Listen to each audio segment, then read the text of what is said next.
The 5 most common issues with the BMW R1100RT, and 2 things, not really an issue, but they're really good to know.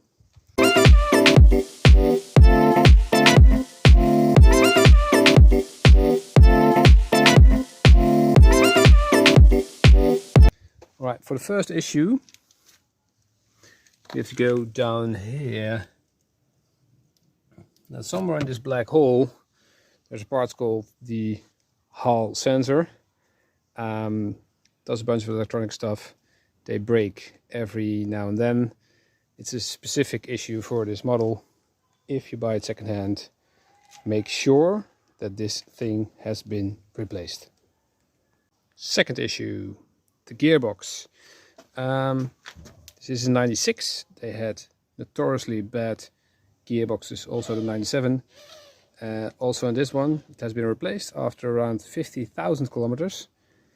It now has done 215, so you kind of know how far they will go if they're replaced with a proper model. But if you buy a 96 or a 97, make sure it has been replaced. Problem number 3, apart from bird poo, it's the drive shaft.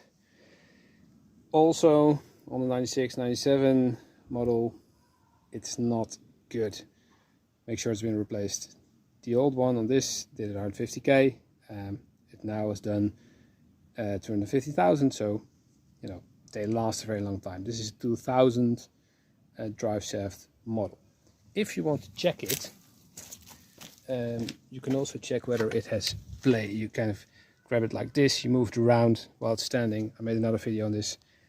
It shouldn't have play. If it does, it's probably the needle bearings. That will set you back around 500 euros, depending on where you live, how expensive labor is. But I would say if it's an older model, make sure it has been replaced. Issue number 4.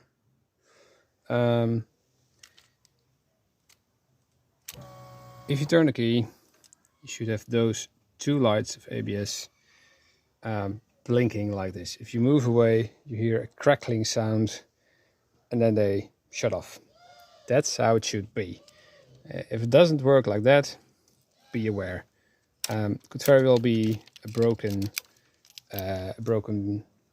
electronical switch down here. Could also be that it's a bad battery. But just to make sure that you know what you're dealing with, because if the ABS is broken, you're also in a world of hurt.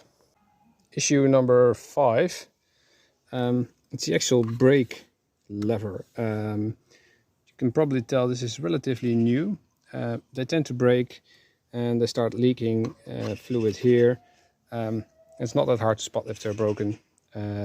Also this probably will last you about 100k, but it's a common issue and you want to check it. Preferably if it's an older one, it's been replaced, but definitely something to look forward to. No, not look forward to. Look out for and not look forward to fix it.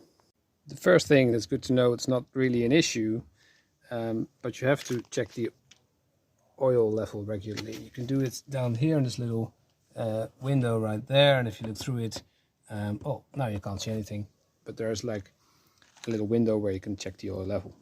These bikes tend to use a lot of oil, which is fine, but you just have to check it regularly. And if you buy one, you also have to buy a bottle of oil just to fill it after a couple of thousand kilometers.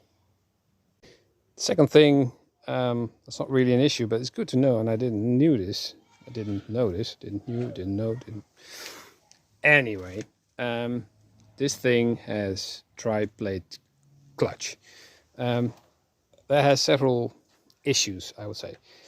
So you learn to drive around using your clutch for small maneuvers, small circles, slow maneuvers, but it will then wear out pretty quick.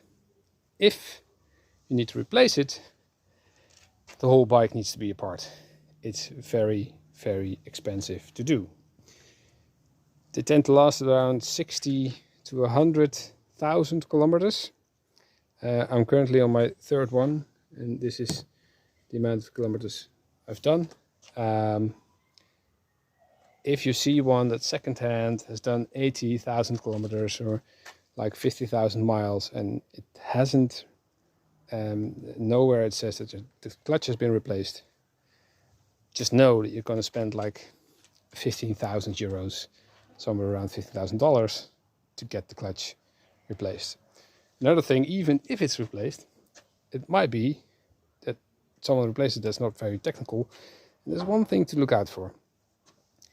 There needs to be a bit of free play, like this.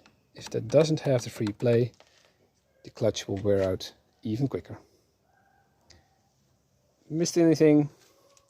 Let me know in the comments.